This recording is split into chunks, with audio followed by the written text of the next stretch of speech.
Hi friends, അസ്സലാമു അലൈക്കും. Welcome back to my channel. നിങ്ങൾക്ക് എല്ലാവർക്കും സുഖമല്ലേ? എനിക്കിവിടെ സുഖമാണ്. അപ്പോൾ എൻ്റെ വീഡിയോ ആദ്യമായിട്ട് കാണാൻ ആരെങ്കിലും ഉണ്ടെങ്കിൽ പ്ലീസ് ഒന്ന് സബ്സ്ക്രൈബ് ചെയ്യാനും ലൈക്ക് ചെയ്യാനും മറന്നു വരുന്നിട്ടാ. അപ്പോൾ നമ്മുടെ ഇന്നത്തെ വിഷയം എന്ന് വെച്ചാൽ നമ്മുടെ കോഴികൾ, ഒട്ടുമിക്ക കോഴികളും ഈ മുട്ടയുണ്ടല്ലോ കൊത്തി കുടിക്കാറുണ്ട്. പലരും അവർ കംപ്ലൈൻറ്റ് പറയാറുണ്ട്, മുട്ടയിട്ട് തന്നെ കോഴി ആ ഒരു മുട്ട തന്നെ കൊത്തി കുടിക്കാറുണ്ട്. അപ്പോൾ അതിങ്ങനെ പരിഹരിക്കാം, അതിങ്ങനെ വരാതെ നോക്കാം. ശരിക്കും അത് നമ്മൾ ആ ഒരു അവസ്ഥയിലേക്ക് കോഴീനെ എത്തിക്കാതിരിക്കുക എന്നതാണ് ഏറ്റവും വലിയ പ്രധാനപ്പെട്ട കാര്യം. അപ്പോൾ കോഴി എന്തുകൊണ്ടാണ് ഈ മുട്ടയെല്ലാം കൊത്തി കുടിക്കുന്നതെന്ന് നമുക്ക് നോക്കാം. അപ്പോൾ ആദ്യം നമുക്ക് കോഴി എന്താണെന്ന് വെച്ചാൽ, കോഴിക്ക് കോഴീൻ്റെ നല്ല ചൂട് ശരീരമാണ്. അതുകൊണ്ട് തന്നെ ഈ പ്രത്യേകിച്ച് ചൂട് സമയം കൂടി ആകുമ്പോഴത്തേക്കും അവർക്ക് നല്ല ദാഹവും പരവേശവും എപ്പോഴും ഉണ്ടാവും. അപ്പോൾ നമ്മൾ ഈ കൂട്ടിലൊക്കെ ഇട്ട് വളർത്തുന്ന കോഴികളെന്ന് വെച്ചാൽ അവർക്ക് നമ്മൾ കൂട്ടിൽ എപ്പോഴും സ്ഥിരമായിട്ട് അതിൻ്റെ അകത്ത് വെള്ളം സ്ഥിരമായിട്ട് തന്നെ വേണം. അങ്ങനെ വെള്ളം ഇല്ലാതാവുമ്പോഴാണ് ഈ കോഴികൾക്ക് എന്തെങ്കിലും കൊത്തി കുടിക്കാനുള്ള ടെൻഡൻസി വരുന്നത്. അപ്പോൾ ഈ കോഴികൾക്ക് നമ്മൾ നിപ്പിൾ വഴി കൂടുകളിലൊക്കെ ചെറിയ ചെറിയ കൂടുകളിലൊക്കെ വളർത്തുന്നവർ നിപ്പിൾ വഴിയൊക്കെ സെറ്റപ്പിലൊക്കെ നമ്മൾ വെള്ളം വെച്ച് കൊടുക്കാറുണ്ട്. അപ്പോൾ വെള്ളം വെറുതെ വേസ്റ്റായി പോകാതിരിക്കാനും ഇതൊക്കെ വേണ്ടിയാണ് അങ്ങനെ വെച്ച് കൊടുക്കുന്നത്. അങ്ങനെ വെച്ച് കൊടുത്താലും കോഴികൾക്ക് ആവശ്യത്തിനുള്ള വെള്ളം കിട്ടാണ്ടാവും. അങ്ങനെയും ഈ മുട്ട കൊത്തി പൊട്ടിക്കാനുള്ള അവസരം ഉണ്ടാവും. അപ്പോൾ നിങ്ങൾ കോഴികൾക്ക് നിപ്പിൾ വഴി വെച്ച് കൊടുത്താലും ഇടയ്ക്കൊന്ന് ഒരുപോലെ ചെറിയ പാത്രത്തിലോ കപ്പിലോ ഒക്കെ കൂട്ടിലൊന്ന് വെള്ളം വെച്ച് കൊടുക്കുക. അപ്പോൾ നമ്മുടെ കപ്പിലെ വെള്ളം തീർന്നാലും അവർക്ക് നിപ്പിൽ വെള്ളം ഉണ്ടല്ലോ, അതുകൊണ്ട് കുഴപ്പമില്ല. നമുക്ക് ഇടയ്ക്കൊന്ന് ഇതുപോലെ അവർക്ക് കൊത്തി ആവശ്യത്തിന് കുടിക്കാവുന്ന രീതിയിലൊന്ന് നെറ്റിലൊക്കെ സൗകര്യം ചെയ്ത് കൊടുക്കുക. ചെറിയ പ്ലാസ്റ്റിക്കിൻ്റെ ബോട്ടിലൊക്കെ ആണെങ്കിലും ഇങ്ങനെ ചെറിയ 20 രൂപേൻ്റെ ക്യാപ്പൊക്കെ വെച്ച് ചെയ്യാൻ പറ്റിയ ഇതൊക്കെയുണ്ട്. അപ്പോൾ അതനുസരിച്ച് നിങ്ങൾ ചെയ്ത് കൊടുക്കുക. പിന്നെ അതിൽ തീറ്റയും അതുപോലെ തന്നെയാണ്. തീറ്റയും എപ്പോഴും കൂട്ടിലുണ്ടാവണം. തീറ്റ നമ്മൾ ഇപ്പോൾ കടയിൽ നിന്ന് വാങ്ങിച്ചു കൊടുക്കുന്ന തീറ്റ തന്നെ ഫുൾ ടൈം ഉണ്ടാവണമെന്നല്ല ഞാൻ പറഞ്ഞത്. അവർക്ക് ഭക്ഷണം ഇല്ലാതെ വിശന്ന് നിൽക്കുന്ന ഒരവസ്ഥ നമ്മൾ ആ സാഹചര്യത്തിലേക്ക് എത്തിക്കാതിരിക്കുക. തീറ്റയും വെള്ളം എന്തായാലും മസ്റ്റായിട്ട് ഉണ്ടാവണം. പിന്നെ എന്ന് വെച്ചാൽ നമ്മൾ മുട്ട ഇടുമ്പോഴത്തേക്കും ഈ കൂട്ടിൽ നമ്മൾ അതിൻ്റെ മുട്ട എടുത്തുനിന്ന് മാറ്റി വെക്കുക. അത് നിങ്ങളുടെ മുട്ടയിട്ട് ഇപ്പോൾ എവിടെ ഇടണമെന്ന് വെച്ചാൽ അവിടെ നിന്ന് എടുത്ത് മാറ്റി വേറെ ഇടത്തേക്ക് മാറ്റി വെക്കുക. അവിടെ തന്നെ ഇങ്ങനെ മുട്ട കിടക്കുമ്പോഴത്തേക്കും ഇപ്പോൾ ഒരു കോഴിയെ മറ്റു കോഴി വെക്കുകയാണെങ്കിലും ഒന്ന് കൊത്തി നോക്കാനുള്ള ഒരു ടെൻഡൻസി വരും. അപ്പോൾ കോഴികൾക്കാണെങ്കിൽ എന്ത് കണ്ടാലും ഒരു കൊത്തി നോക്കാനുള്ള ടെൻഡൻസി ഉണ്ടല്ലോ. അപ്പോൾ കൊത്തി നോക്കി കഴിഞ്ഞാൽ പെട്ടെന്ന് കോഴി മുട്ട ചെയ്തുകൊണ്ട് പെട്ടെന്ന് പൊട്ടിപ്പോകാനും, അപ്പോൾ അങ്ങ് കുടിച്ച് അതിൻ്റെ ടേസ്റ്റ് കിട്ടിക്കഴിഞ്ഞ് കഴിഞ്ഞാൽ പിന്നെയും അവർക്ക് മുട്ട കുടിക്കാനുള്ള ഒരു ടെൻഡൻസി കൂടിയേ വരുള്ളൂ. അപ്പോൾ നിങ്ങൾ കൂട്ടിൽ നിന്ന് എപ്പോഴും മുട്ട ഇതുപോലെ മാറ്റി വെക്കാൻ നോക്കുക. അതുപോലെ മുട്ടയിടാൻ വേണ്ടി നിങ്ങൾക്ക് ചെറിയ ചെറിയ പെട്ടികൾ, അതുപോലെ പെട്ടികൾ ബോക്സുകളോ എന്തെങ്കിലുമൊക്കെ ഇതുപോലെ സെപ്പറേറ്റ് ചെയ്ത് വെക്കുക. ഇപ്പം അപ്പോൾ അതിൽ ബോക്സിൽ മുട്ടയിട്ടിട്ട് പുറത്തേക്ക് ഇറങ്ങി പോരുന്നോളും. അല്ലാന്നുണ്ടെങ്കിൽ ഓപ്പണായിട്ട് കിടക്കുമ്പോഴത്തേക്ക് വീണ്ടും അതിൽ കൊത്തി നോക്കാനുള്ള സാധ്യത കൂടുതലാണ്.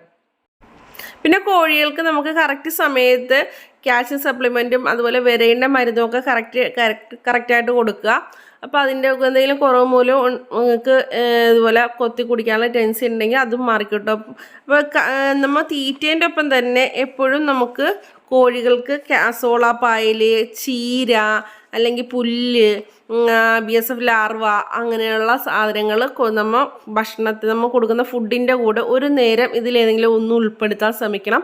നമ്മളെപ്പോഴും ഒരേ തീറ്റ തന്നെ കൊടുക്കാതിരിക്കുക. അപ്പോൾ നമ്മൾ ഡെയിലി കൊടുക്കുന്ന തീറ്റയിൽ നിന്നും ഒരു നേരം അല്ലെങ്കിൽ രാവിലെ ഉച്ചക്കോ ഏതെങ്കിലും ഒരു നേരം നമ്മൾ പുല്ല് കൊടുക്കുക. പുല്ലിൻ്റെ എന്തെങ്കിലുമൊക്കെ ഇതുപോലെ മുട്ടത്തൊണ്ട് പൊടിച്ച് കൊടുക്കുക, അല്ലെങ്കിൽ BSF ലാർവ ഉണ്ടാക്കി കൊടുക്കുക, അല്ലെങ്കിൽ പുല്ല് ഒക്കെ ചെറുതായിട്ട് അരിഞ്ഞിട്ട് കൊടുക്കുക. ചീര, അസോള പായൽ ഇതൊക്കെ ഇവർക്ക് ഒരുപാട് ഇഷ്ടമാണ്. അപ്പോൾ അതൊക്കെ കഴിക്കുമ്പോഴും ഇവരുടെ കൊത്തി തിന്ന് നടക്കാനുള്ള ടെൻഡൻസിയും കുറഞ്ഞു കിട്ടും. അതുപോലെ തന്നെ അവർക്ക് വേണ്ട കാൽസ്യം ഇതിലൂടെയൊക്കെ കിട്ടും. അപ്പോൾ ഹെൽത്തിയായ ഒരു കോഴീനെ നമുക്ക് ഉണ്ടാക്കാൻ പറ്റും. ഒരു കാരണവശാലും അവർ മുട്ടേനെ കൊത്തി കുടിക്കാനുള്ള ഒരു അവസരം നമ്മൾ കൊടുക്കാതിരിക്കുക എന്നാണ് ഏറ്റവും നല്ലത്. കൊടുത്തു കഴിഞ്ഞ് അവർ ശീലിച്ച് കഴിഞ്ഞ് കഴിഞ്ഞാൽ ഇത് മാറ്റാൻ വലിയ ബുദ്ധിമുട്ടാണ്. അപ്പോൾ നമുക്ക് കുട്ടികൾക്കാണെങ്കിലും ഒരു ശീലം തുടങ്ങിക്കഴിഞ്ഞാൽ അത് മാറ്റിയെടുക്കുക എന്ന് പറയുന്നത് വലിയ ബുദ്ധിമുട്ട്. അപ്പോൾ നമ്മൾ ആ ശീലത്തെ ഉണ്ടാക്കിയെടുക്കാതിരിക്കുക എന്നാണ് ഏറ്റവും നല്ലത്. അപ്പം ഇനി അതുപോലെ തന്നെയാണ് ഈ നമ്മുടെ കോഴികൾ ഇതുപോലെ മുട്ടയിട്ട് കുടിക്കുന്നുണ്ടെങ്കിൽ നമ്മൾ എന്ത് ചെയ്യാം, ഇനി അതുങ്ങൾക്ക് മാറ്റിയെടുക്കാൻ വേണ്ടി നമ്മൾ ഡമ്മി മുട്ടകൾ വെച്ച് കൊടുക്കുക. ഡമ്മി മുട്ടകൾ വെച്ച് കൊടുക്കുന്നതെന്ന് വെച്ചാൽ ഈ ചെറിയ ബോൾസ് കിട്ടും, അല്ലെങ്കിൽ കടകളിൽ നിന്ന് തന്നെ ഡമ്മി മുട്ട വാങ്ങിക്കാൻ കിട്ടും. അങ്ങനെയുള്ള മുട്ടകൾ വാങ്ങിച്ച് കൂടുകളിൽ നിരത്തി വെച്ച് കൊടുക്കുക. ഇപ്പോൾ ഇതൊക്കെ എത്ര കോഴിയുണ്ട് അതനുസരിച്ച് നിങ്ങളൊരു 5-8 കോഴി 10-15 കോഴിയൊക്കെ ഉള്ള കൂടാണെങ്കിൽ ഒരു 5-6 ബോൾസ് അവിടെ ഇവിടെയൊക്കെ ആയിട്ട് നിങ്ങൾ വെച്ച് കൊടുക്കുക. അങ്ങനെയാകുമ്പോൾ ഇവർ ഈ ബോൾസ് കാണുമ്പോൾ മുട്ടയാണ് തെറ്റിദ്ധരിച്ച് അതിലിട്ട് ഒന്ന് കൊത്തുമ്പോഴത്തേക്കും ഒന്നും കിട്ടാതാവുമ്പോൾ അവർ പല പ്രാവശ്യം വന്ന് കൊത്തുമ്പോഴും അതിൽ നിന്ന് ഒന്നും കിട്ടാണ്ടാവുമ്പോൾ ഇവർക്കപ്പം മനസ്സിലാവും ഇതിൻ്റെ ഒന്നും ഇല്ല എന്ന് തോന്നലോടുകൂടി അവർക്ക് ആ ശീലം നമുക്ക് മാറ്റിയെടുക്കാം. അത് ഇതിലുള്ള ഏറ്റവും മെയിനായിട്ടുള്ള പരിഹാരം. പിന്നെ പലരും പറയാറുണ്ട് മുട്ടയിൽ ഞാൻ പരീക്ഷ നോക്കിയിട്ടില്ല, അതുകൊണ്ട് എനിക്കറിയത്തില്ല. ഞാൻ പിന്നെ കേട്ടറിവുകൊണ്ട് നിങ്ങളോട് പറയുന്നതാണ്. മുട്ടയിൽ ഒന്ന് ചെറുതായിട്ടൊന്ന് പൊട്ടിച്ചിട്ട് അതിൻ്റെ അകത്ത് കുരുമുളകോ അല്ലെങ്കിൽ കറുവാപ്പട്ട പൊടിയോ എന്തെങ്കിലും ഇട്ട് ഒന്ന് കുലുക്കിയിട്ട് അത് മുറിച്ച് കൊടുക്കുമ്പോൾ അതിൽ കുടിക്കുമ്പോഴത്തേക്കും ആ മുട്ട വന്ന് പൊട്ടിച്ച് കുടിക്കുമ്പോഴത്തേക്കും രുചി വ്യത്യാസം കൊണ്ട് വീണ്ടും കുടിക്കാതിരിക്കും എന്നും പറയുന്നുണ്ട്. പക്ഷെ ഞാൻ പരീക്ഷ നോക്കിയിട്ടില്ല, അതുകൊണ്ട് എനിക്ക് അതിൻ്റെ കാര്യം എനിക്ക് അറിയത്തില്ല.